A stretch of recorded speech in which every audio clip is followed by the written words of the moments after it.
Cool. Yeah. So at this point, when I started to uh, okay, avoid legal snags by telling people they're being recorded. You guys are being recorded. Okay. So, but the because I'd made a mistake, I'd let it myself slip. I kind of started, I kissed some ass, kind of. Well, not really kissed ass, but I chased her, and I allowed myself to be pulled into her frame. It set me up where, I couldn't reverse it, and so I had to tell her to fuck off. I didn't want to talk to her no more, or it wasn't. I let her know I wasn't going to talk to her anymore for a little while. I wasn't going to talk to her for a bit. She texted me back, which put the ball back in my court and put me back into a position where, okay, she's chasing me. She's showing interest in me. See what I mean? This is a frame. So when I'm showing interest in her and I'm chasing her, the frame is that she's the one with value, right? She realizes this. She reads it unconsciously and realizes that I'm being weak. However, when I when I begin to act correctly, and I start to discipline her. See, she was supposed to come out to my protests, and she didn't, which gave me the opportunity to reprimand her for it, right? And say, okay, well, I'm very disappointed. I said, and then I read that to you guys. Whatever I said, I told you guys about it already. So I allowed that to happen. Uh, Interacted a little bit more, but just kind of got just boring. Like I just stopped messaging her back a couple days ago. Uh, So now she's in a position where she'll have to re-engage with me if she wants to talk to me. So at this point, obviously at this point though, I'm demonstrating fully that I don't care. I'm not holding too much. I don't hold her with too much value. What does that say about me? If I'm not bothering to text her, I'm not bothering to re-engage with her. What does it show about me? What does it say about our interaction? Andrew, what do you think? Um, on neediness. Pardon? It shows you're needy. Yeah, I'm not needy. It's non-neediness for sure because I'm not even bothering to chase her. Also, who has the value in that? If she has to keep re-engaging with me rather than me, you know what I mean? Well, she's got to come and text me. She's got to come towards me. Clearly, I'm holding myself as the one with the value, right? And from her perspective, I probably have other girls that I'm talking to, right? Clearly, if I'm not bothering to text her, because most guys are texting, they get a woman's number or whatever, they're texting her right off the hook constantly, right? And I'm not doing that. I'm doing the exact opposite. Instead, I'm getting her to text me, all right? Which is working so far. At some point, she might stop. But the fact that, like, my little protest and all the stuff that I'm doing in the community, my kind of fame within the community, she's going to keep getting reminded of me. So I'm sure that at some point she'll message me again, you know. Because women, really what they're going for the guy they can't get or the guy they can barely get, okay? So when you want to keep a woman in an interaction, you want to keep them in a position where they feel like they probably like you're out of their league, but if they just try a little harder, they can get you. You know what I mean? So you want to almost be available for her to get you, for her to catch you, but just a little bit out of reach for her. Just a little bit better than what she's able to get. At this point, she'll forget about every other guy, right? So if she's got like 10 guys texting her, which some women do, or, say she's got 3 or 4 guys that are texting her, and she's texting back and forth with, which I think is probably the situation with this one because she's cute. She's attractive, right? She's a woman that a lot of men would definitely find interesting, would definitely have interest in. So she's got guys that are texting her. She interacts with guys. I know how most guys are because I was most guys for a long time. And I know that almost all guys are gonna be texting her and finding reasons to talk to her and get her back to being engaged. When she's got 3 or 4 guys doing that, and she's got one guy who doesn't say anything to her, unless it's like, 'cause there's some things she texts me. If she doesn't text me something that grabs my attention and makes me want to talk, I don't even respond to her text sometimes at all. I'm a dick that way, man. Like I am a dick when it comes. I'm a dick with women, but you kind of gotta be, right? It's like the more they have to work for you, the more they want you, right? And the same things go with sales too. When you a lot of times I would sell things. Well, hold on a minute. I gotta get my floor code here.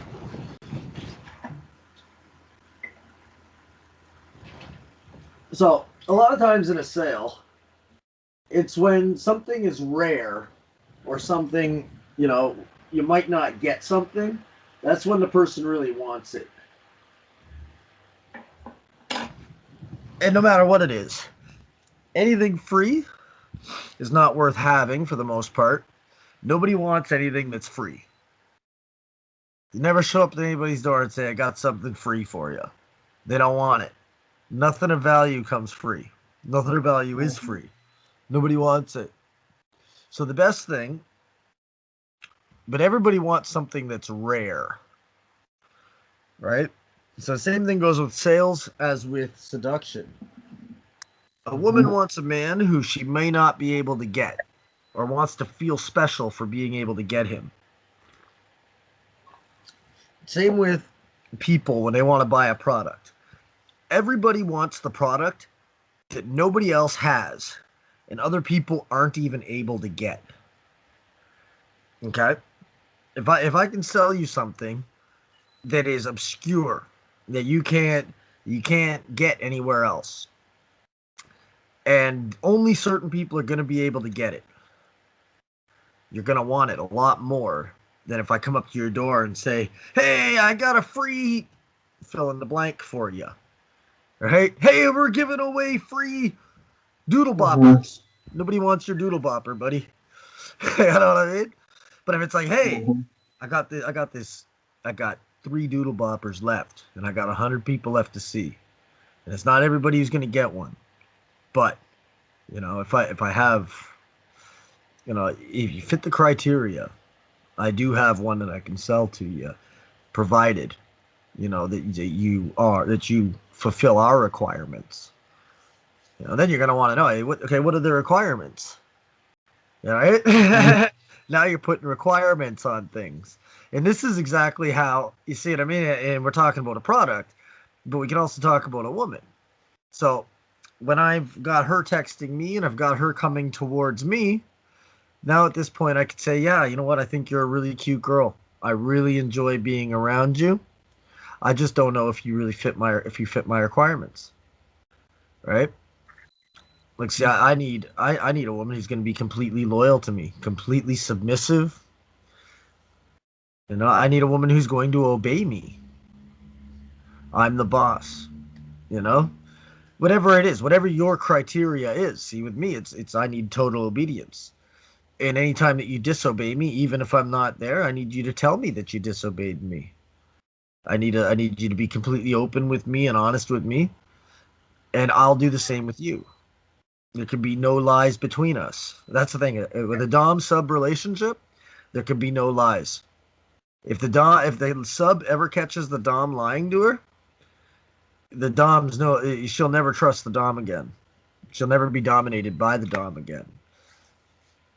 And wow, if the sub lies to the Dom, it's probably not as big of a deal, but it can be. Lies in a relationship instantly destroy everything. And not even like a lie, like a little lie will. Right? Once somebody catches you lying to them, even if they forgive you for the lie, your interaction is completely different afterwards. Even a small lie.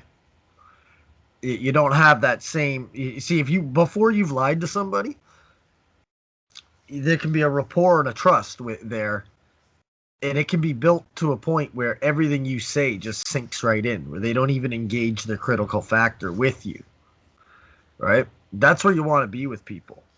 You know what I mean? If you can get to the point where they don't even criticize what you say, you don't even need a hypnotic state at that point. You just tell them what to do and they'll do it.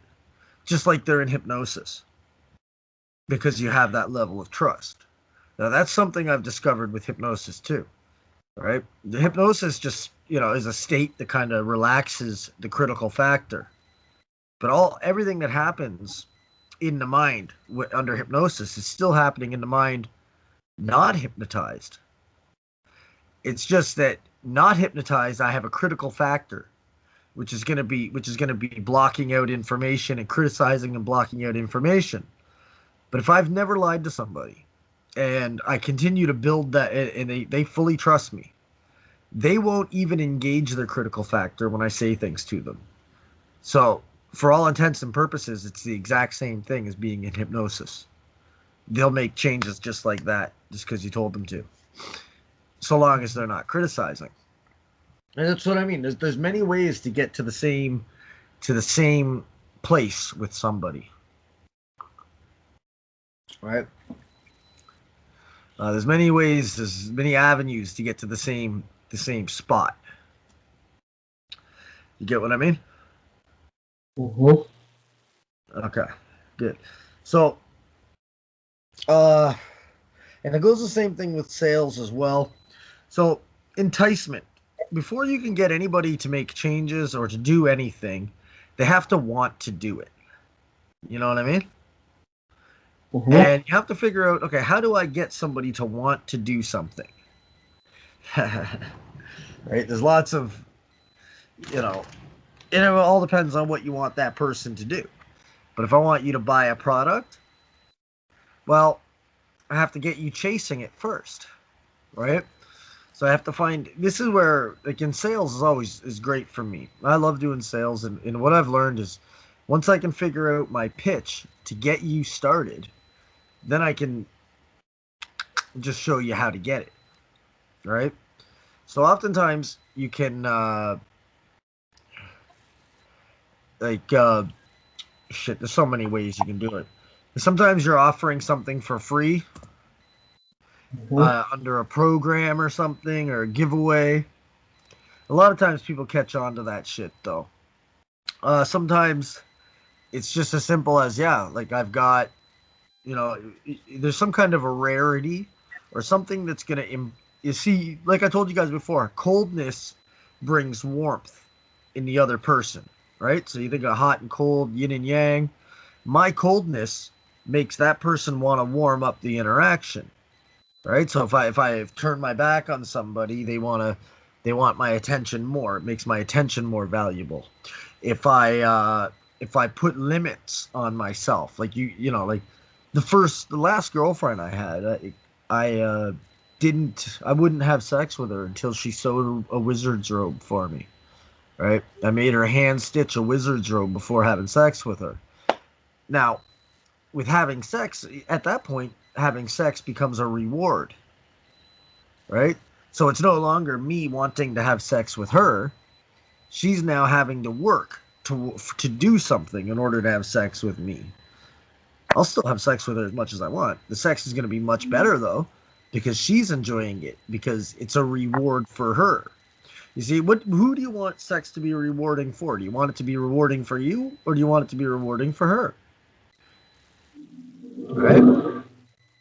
Most guys, you see, you can even see it in our culture. Most people think of sex as like, oh, you got lucky.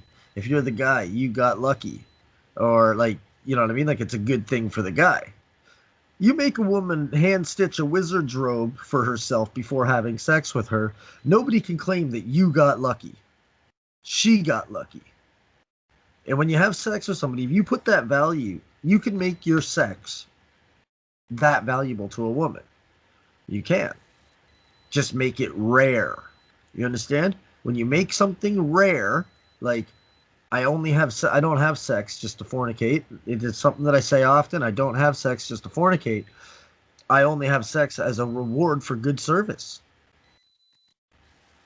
You know, I only have sex as a reward for good service. And at that point, see, I put everything on the hot and cold, on the reward and punishment scale, right? So even if like if she wants to have sex, she's got to earn it. If she wants, if I'm gonna make, well, I wouldn't. If I was gonna do anything nice for her, she has to earn it. She has to do something to get it. Uh, Mostly it's just sex and affection, right? And attention. I'm not gonna sit there and just like cuddle my woman unless she's just finished doing something very good for me. Like maybe she's just finished making me a nice dinner. You know what I mean? Then I will. There will be, you know what I mean? I put limits and boundaries on things. So even sometimes where I'll be like, okay, I'll give you a half an hour a day. It's also important that you give them time. So I'll give you a half an hour a day where we're not dom and sub, and you can just tell me about everything. We just talk for half an hour every day, and I'll have a scheduled time every day that she can have with me and talk to me, and not have to worry about being punished for the things she has to say. Right? Punishments are off. Everything's off for half an hour. She has that time. At that point, that's my time for getting to know her. Now, persuading somebody is more about reading them than it is about using tricks on them. Okay? It's more about figuring out where they're at and what they need from you. So anytime you have all these thoughts going on inside your head and you're having an interaction, it's getting in the way. A quiet mind, what happens when your mind is quiet is you can have intuitions coming in. You're better at reading the person's body language. You'll notice them do little things. That's where I want you guys to get at. Because people will always tell you with their body language and with gestures, they'll always tell you in some way what's going on the inside of them. For me, it's best, for my information, I need to know where somebody's at so that I know what I need to do next to get them to the next point I want them to be at. You know what I mean?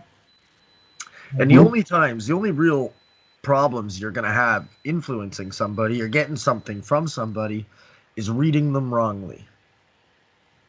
Right? You're either gonna read them wrongly, or you're gonna forget to read them. But if you're reading them and you're in an empathetic link, that's what I like to think of, like an empathetic link, empathy. So when you look at somebody with a clear mind and you're able to, there's like a psychic connection that happens between people when you're interacting with them.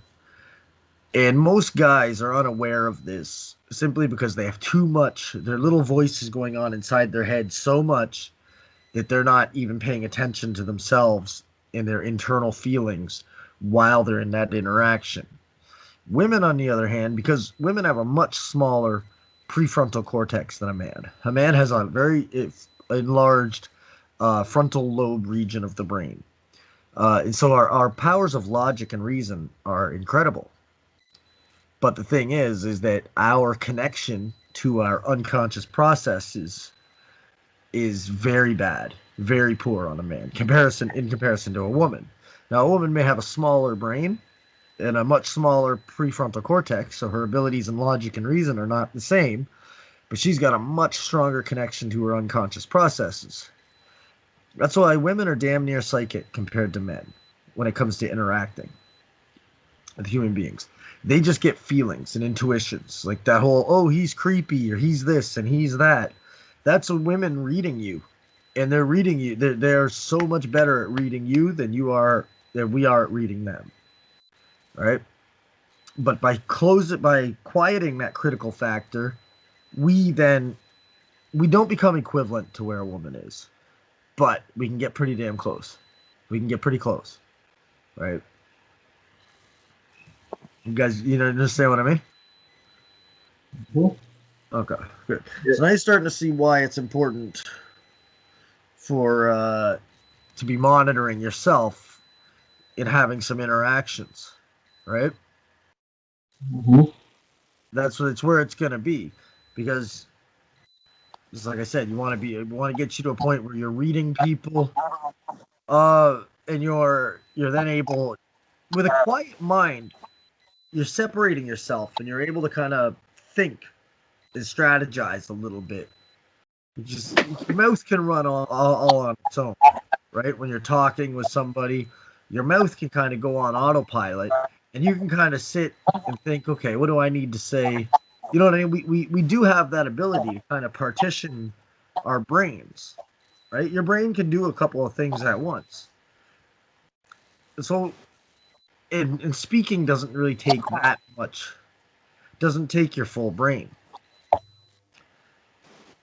A lot of times it's just a voice inside your head that's always blah blah blah blah blah, that we end up speaking with that voice, and we end up listening to that voice, and then we're almost not even paying attention at all to the interaction that we're in the outside world. You understand?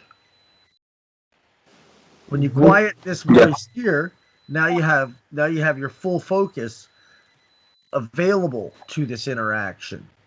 And now you can notice things like, oh, I wonder why she's pointing her foot over that way, or she's you know what I mean, pointing her torso. So always be aware of where a woman points her torso.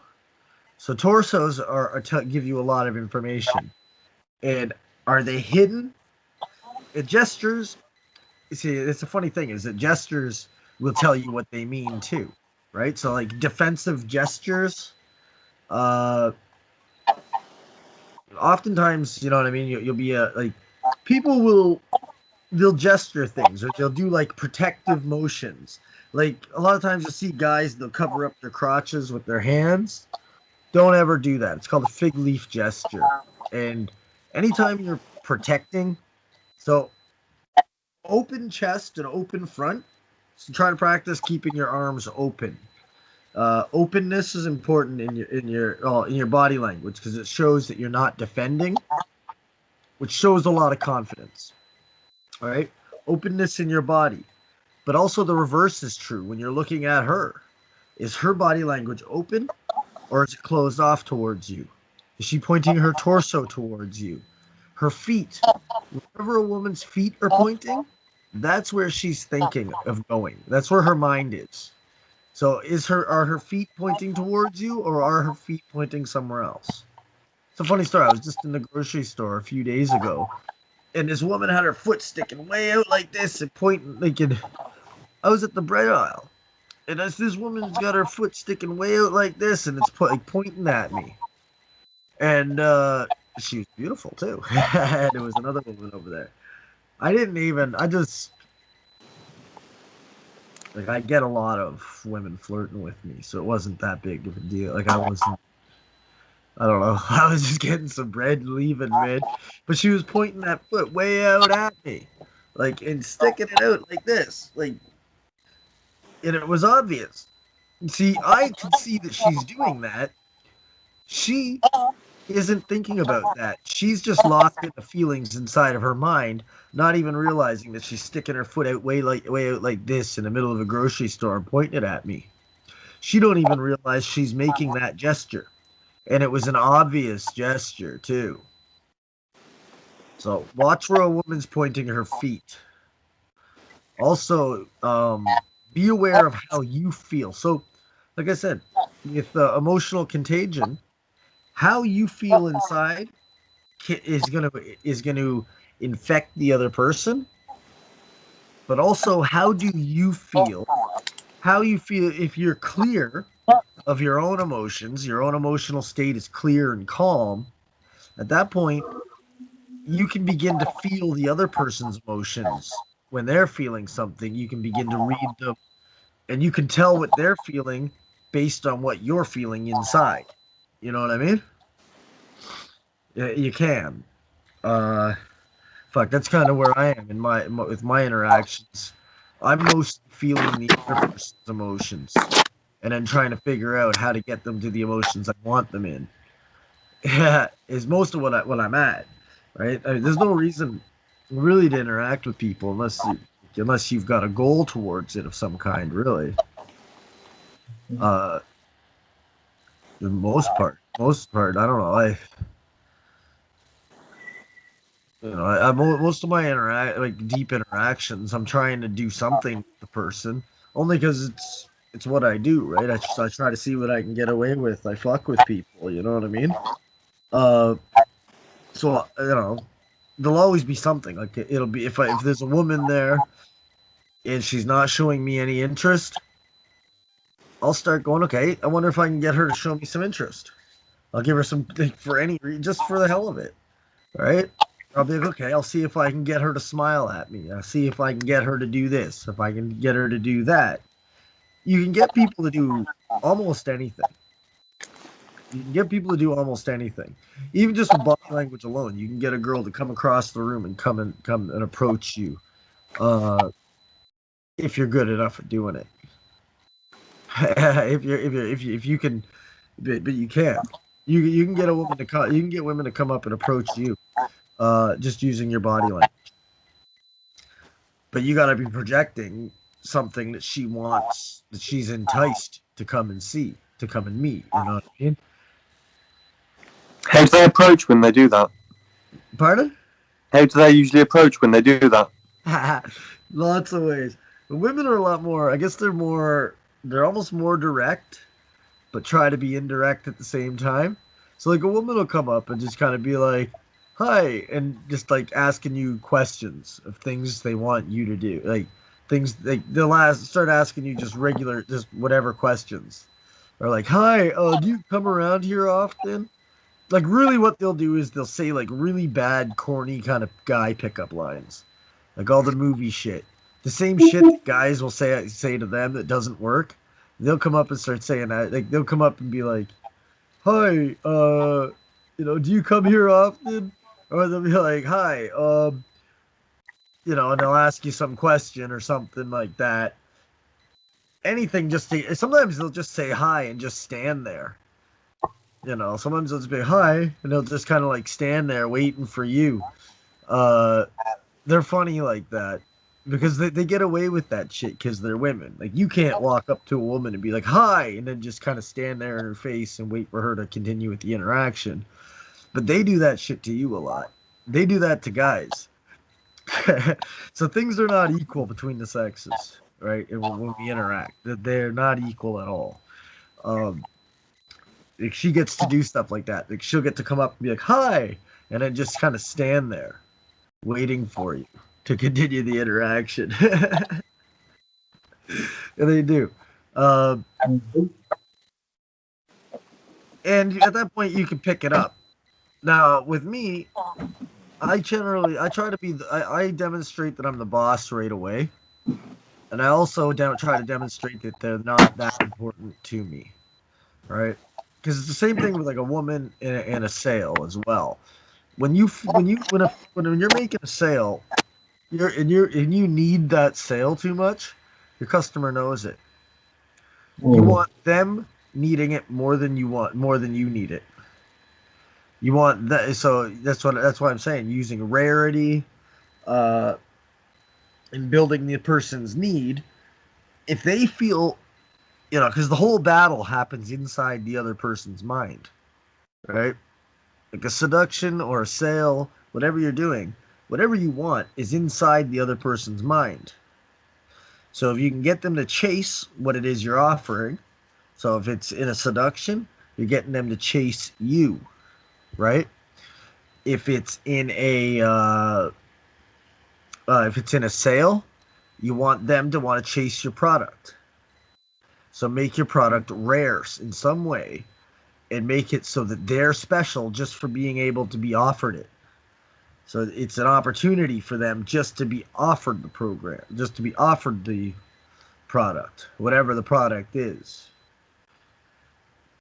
And you'll get your sale. You'll get your sale every time if you can create that rarity, and simultaneously create value inside their mind, right? So if they see your product as being rare and being valuable to them, they'll buy it. Other things too, though. It's not even just valuable to them.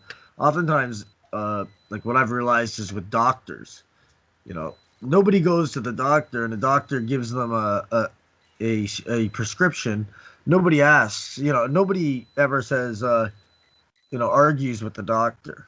They just go fill the prescription. They go pay, they fill the prescription, they get it done. Nobody's ever like, hey, I'm not so sure I'm going to be able to afford the price of this prescription here or anything. They don't get any. And I thought about how do I put that into a sale? Like, how do I make my sale as tight as a doctor's? Because people, when they go to the doctor and they get their prescription, they don't even realize they're being sold something that they have to pay for later on. But they are. The minute you go to the doctor, you say, okay, I got a runny nose, and the doctor gives you a piece of paper, says, okay, go fill this out at the prescription and take 3 pills a day with meals, and you'll be better in a week. Nobody is like, hey, you got something else? You got something different? They don't. They just do it. And they don't feel like they even got sold anything. So if you can make your customers feel that kind of an experience, and what happens with the doctor? He takes his time and he diagnoses you. That's reading people. So right away, like even when I'm talking even with a woman, first thing, I'm gonna be diagnosing her right away. For right away, I'm gonna be figuring out. I want to know, like, do you meet my criteria? Right? Who are you? What are you feeling like? Is it on? Is it not on? What kind of person are you? Do you have morals? Like, who the fuck are you? So right away, I want to diagnose her. I want to figure out who she is. I want to be reading her. I want information coming from her. It ain't about me giving her information. And it sure as fuck ain't about me trying to impress her in any way or entertain her in any way. It's about me sitting here going, okay, are you good enough for me? And once you begin to do that, it's a quiet attitude thing. It's not. I wouldn't say that to a woman. I wouldn't be like, "Oh, are you good enough for me?" I will once, like later on in an interaction, but I won't do that until it's clear that she's chasing and she's sold. But my attitude will be, "Are you good enough for me?" So I'll start asking her questions about things like, like her morality, who she is as a person. Does she have a set of principles? Does she have morals? Is she intelligent? Uh, is she well behaved? Like, is she going to be an out of pocket bitch that's going to give me a bunch of problems? Or is she, does she have a good attitude? So there's a bunch of things I'm looking for. So while I'm talking to her, she can tell that I'm looking for these things, right? I'll be asking her questions, but she'll also know that I've got some kind of set of criteria that I'm looking for. Now that's the same with your sale. Hey, you know what? I've got some of these things, your rarity with your sale. When you can put the person on. So a lot of times with Pulse Medical, when I was working with Pulse Medical, I was just selling, medical devices to old people. But the first thing I would do is, hey, tell me about your health problems. Tell me about your health conditions. What are you on? What kind of medications are you on? As soon as I start doing that, they start telling me about why they need the product. Right? They'll start telling me why they need the product. And I'll sit there and I'll just jot it all. I'll start writing stuff down. But as they're telling me their health concerns and they're telling me what's going on, they're selling to me. You understand? They're telling me why they need my product. What's more powerful? Me telling you, hey, you need my product? Or you telling me that you need my product? Find a way to get the other person selling you, right? Find a way. That's what it is with flipping the script. You know what I mean? Like with pimpology. Find a way to get that person telling you why they need what you have. Find a way, you know what I mean, to get a woman, to tell you that she likes you first. You know what I mean? Find a way to flip that script so that they're the ones trying to impress you rather than you being the one trying to impress them. And it goes the same thing with even in a sale. Find a way to get that person to care about what you think of them rather than you caring what they think of you. Because once they're trying to impress you, subconsciously they have to backwards rationalize that as obviously this person's important to me, because why else would I be trying so hard to impress them? All right? That's what I mean. Like a lot of times, processes which occur in the mind, like the person will find themselves, trying to impress you. They're not consciously aware that they're trying to impress you. They're just going through a set of behaviors. But unconsciously, they realize that they're trying to impress you. And all their thoughts and all their all their anchored responses, all their pre-programmed their responses are all going to be in alignment with them. You see, they're in the frame of trying to impress you. When they're in the frame of trying to impress you, unconsciously they realize they're in that frame. That's their position within the interaction. Does that make sense? Mm-hmm. Okay, good. I don't want to get too much into this stuff right now because we're still very much into the internal work, right? But this is I do want to get there with you guys.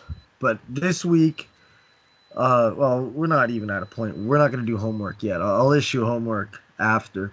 Are you guys meditating? Oh, No.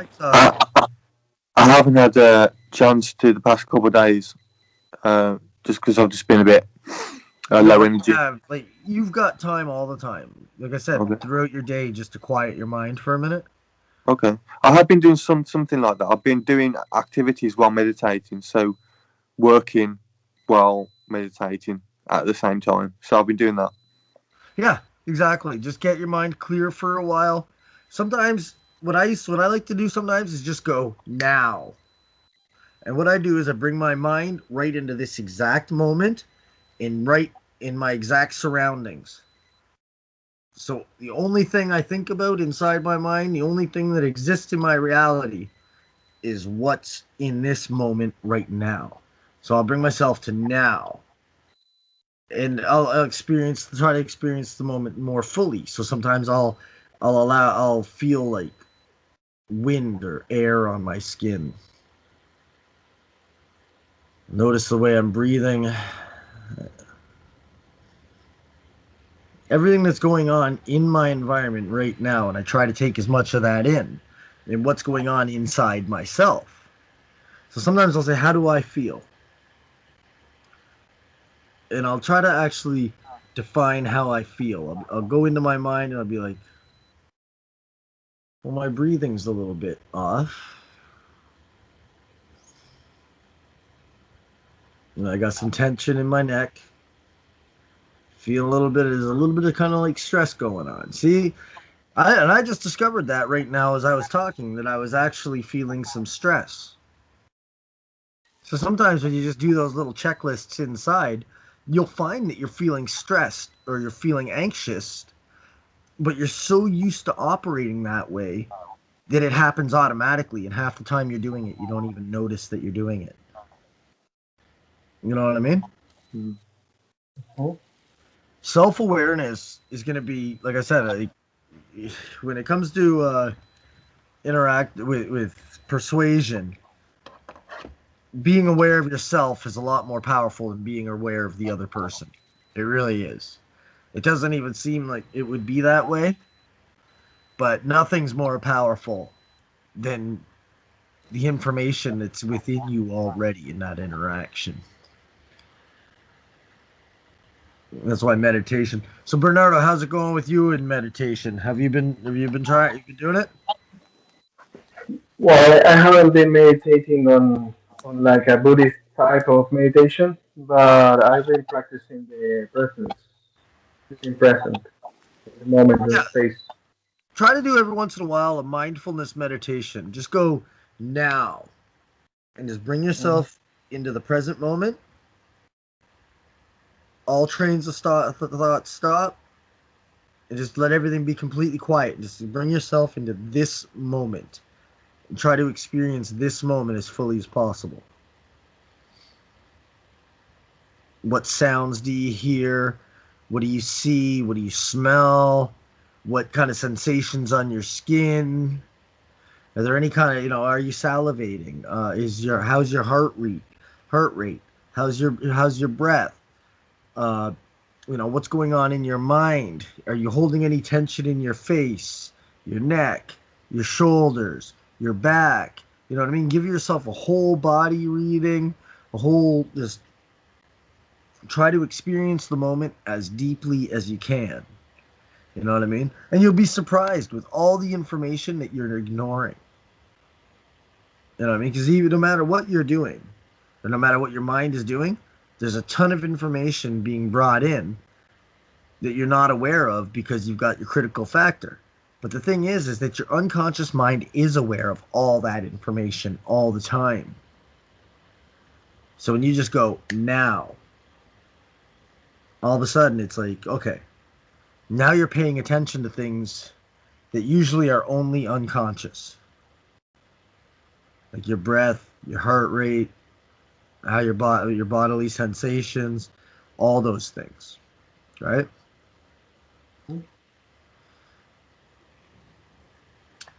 That's going to be like a precursor to like real state control. Now, yeah, mindfulness, it's just another tool I can help you, try to help you guys with. This week, or actually, yeah, what I want to do, I want to schedule you guys each for a one-on-one session. You available sometime this weekend, Andrew? Sunday? Yeah. Okay, so hold on. Yeah, you're later than me. So can you do like Sunday at like 9:00 a.m. my time? Yeah. Sunday 9 a.m. my time? Yeah, that's 3 p.m. my time, so that's cool. 3 p.m. Okay, cool. Good. We'll do that 9 a.m. my time. Bernardo, you're not good on the weekends, eh? So tomorrow. Yeah. Want to talk tomorrow? Can you talk tomorrow? Probably I'm be traveling. You gonna be traveling tomorrow? Yeah. Okay, your whole weekend's already booked up too, eh? Yeah. Monday. The Monday. Okay, closest. we'll do Monday. We'll talk Monday at 5 then. Okay. And Mm-hmm. then well, we'll talk Monday. It might be at 6. I might have to do 6. Because I think I'll be Okay. working on Monday. So it might be 6. So it might be an hour later than than usual. I'll let you know beforehand. Uh Mm-hmm. Saturday I'll know. So I'll let you know by that time. But yeah, we'll do Monday. So me and you will do Monday. Andrew and I will do Sunday. We'll do a little.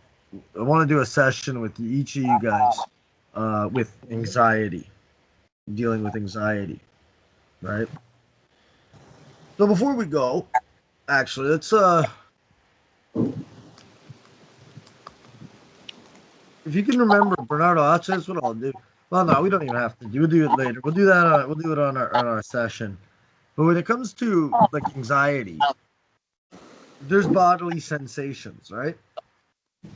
Mm-hmm. Sometimes just by feeling them. So, do you remember what it feels like to feel anxiety, Bernardo? Sure. I Remember it. do. Remember it. Go close your eyes for now. Just close your eyes for a Mm-hmm. second and feel it. Just remember feeling it. Mm-hmm. Now tell me how you feel with it. Anxious. Anxious? Yeah, I'm What does trying. anxious feel like? What's happening in your body? All this. The mind is obsessed with thoughts and expectation. Heartbeat. Maybe stomach and muscular rigidity. Yeah. Okay, so you've got your heartbeat. What's your heartbeat doing? What's it feel like in your heartbeat? Well, it's faster than usual. Your breathing. Faster as well. So you're starting to feel all those things. Now, what I want you to do is I want you to just say now. Okay, just notice them, and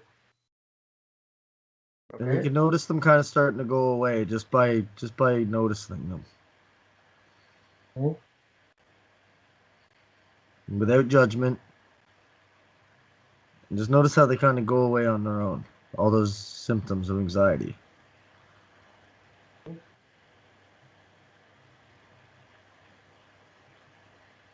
Just notice how it just went away on its own. Is it gone? Mhm. See what I mean? You can bring on those states yourself just by thinking about them. And then Yeah. sometimes just by acknowledging them and noticing them, they'll go away on their own. Yeah, and also know the tools because sometimes you don't have You don't have what? the tool or the technique. Yeah, yeah, that's right. But all it takes, sometimes all it takes, it's all it takes is to notice it. So Andrew, I want to try with you now. I want you to go inside your mind. Okay. Okay, remember what it feels like. Remember what it felt like last time you felt anxious. Remember what anxiety feels like. Okay. What does it Well, feel? I'm finding I have a lot of tension in my stomach and my solar plexus, but as I go into it, it kind of releases. Feel the anxiety. Feel last time you had an anxiety attack. Just bring Yeah. yourself to that moment. Bring yourself to a full-on anxiety attack happening right now. Yeah. Every time I do it, it gets released because I've Just meditated allow a it. lot. I've meditated a lot, so every time I go into it, it just releases. You just let it go right away. Yeah. So you're not stuck in it. No, no. That's good. That's good. So you've done a bit of work on all these things, eh? Mm. Starting to get some work done. That's good. Good. All right. We'll do, okay. So tell me lately, actually, I'll ask. So Andrew, right now, in relation to the course and where you'd like to be going, where are some of the issues right now that you're facing that you'd like to kind of to work on? Where you'd like, I'm not as I don't have very much. It's not willpower, but will. Do you know what I mean? The drive. okay, yeah, yeah. What would you like more drive to do? What would so more drive? So yeah, so what would be a goal right now? What's something that what's like one of your top goals right now? Something Um, that you got to get done or something you want to do? no, outside relationships. Yeah, outside of Yeah, relationships, I want to get a sales rep job. sales rep job. Do you have a do you have your resume and cover letter done yet? No, I plan to heal myself a bit more before I started. But I can do that if you want to work with that. You Or, can start working on it. Yeah, yeah. start working on it. Start working on it. But another thing is, okay, so your anxiety is mostly gone most of the time. But I want you to start, yeah, so I want you to have some interactions uh, between now and Sunday. At least Okay. have one interaction where you can be monitoring what's going on inside yourself and take some notes Okay. so that you know what I mean? Take mental notes of what the hell's going on inside of you, inside your mind, what kind of feelings are happening, what kind of thoughts are going through your head. Like what's happening? I want you to be able to describe it to me the most you can. You know what I mean? During so that you can give me the best image and you can describe it in the most detail possible, so that I can know kind of what it's like to be you in an interaction. You know what I I mean? will. Yeah. Okay. Cool, cool. Bernardo, I want you to do the same thing. Okay? Mhm. So I want you to think about I want you to get into an interaction. I want you to have an interaction with somebody, but I want Okay. you while you're doing it to be mindful so that you to remember as much as possible what's actually happening in the mind, in the body, on your internal world as much as possible, so you can, and try to, take some notes so that when we talk on Monday, hopefully you can give me a good image and a good understanding of what it's like to be you and to be interacting with somebody. You know what I mean? Okay, cool. Cool. All right. So, what else? We got. So, we're almost done, right? So I want to get some. I just want to let you guys talk a bit as well. I want you guys to either ask questions or we can like. Yeah, I want to get some just kind of like dialogue. Okay. I've got a question about. I've got an interview for a volunteer job tomorrow morning online. I was wondering if you had any tips for it. Oh, it's a volunteer position. What I would say, the more you can be yourself, but at the same time be cool with yourself. That's all you're gonna need. Okay. Right? A lot of times it's not about being you, but it's about accepting you. Self-acceptance is like, I don't know, man. It's catnip, man. Right? The more you can accept yourself and accept your own mistakes, because often, you know what? One thing I used to do in my sales, a lot of times when I worked in sales, I used to admit to a personal flaw in some way. I would be less intelligent, or you know what I mean. I would do some kind of a faux pas or whatever. I would do something to make me human in the other person's mind, to take away, um, some of that intimidation factor. And what I found was every single time, like if I would do something, like I would make a mistake, and I would be like, oh, and I would laugh at myself and be cool with myself for making that mistake. Every single time, the customer always liked me more afterwards. Every single time. Now, I'm not saying to do it as a technique, but what I discovered by trying that was that demonstrating the ability to be cool with yourself will allow other people to be cool with you too. Because a person that judges themselves might typically judge other people. I'm not really sure, but people do like you more when they see that you have like some minor faults. How about you, Bernardo? Where are you at right now?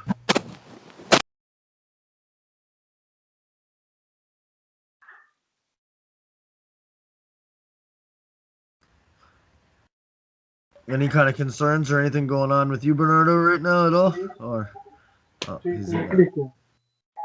Voy. So, Bernardo, where's your concerns right now? Where are you at right now with? Sorry. Yeah. Go ahead.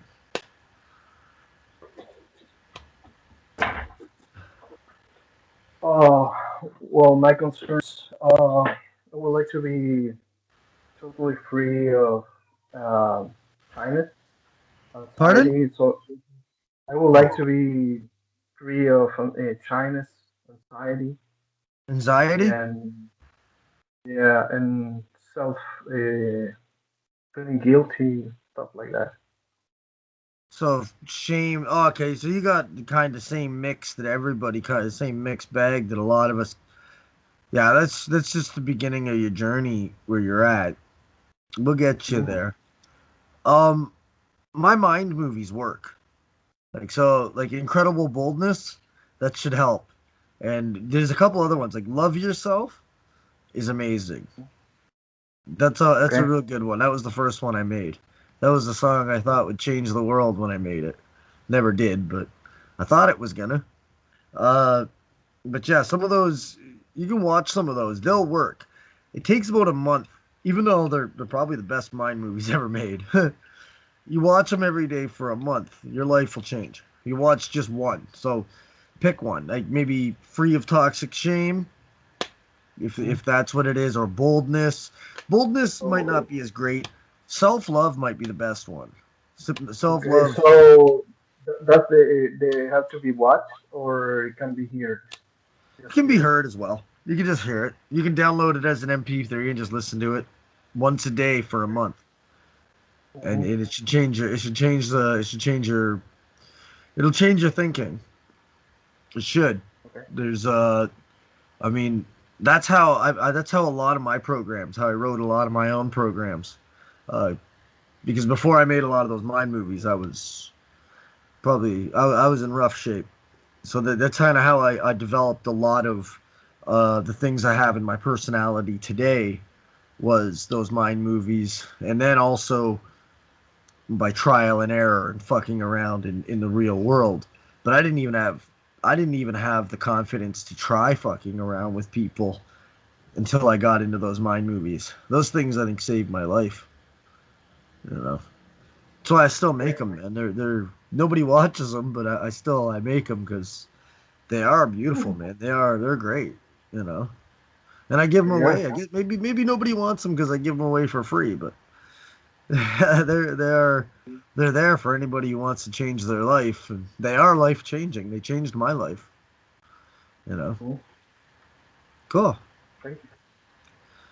All right, so I'd say just practice meditation, and I would say just I want you to have an interaction between now and Monday, where you can monitor yourself. You can get to know yourself more. So Mhm. Monday at 6 p.m. Eastern Standard Time with you. Sunday 10 a.m. with you, Andrew. Yeah. Those are our next talks. We'll do one-on-one sessions.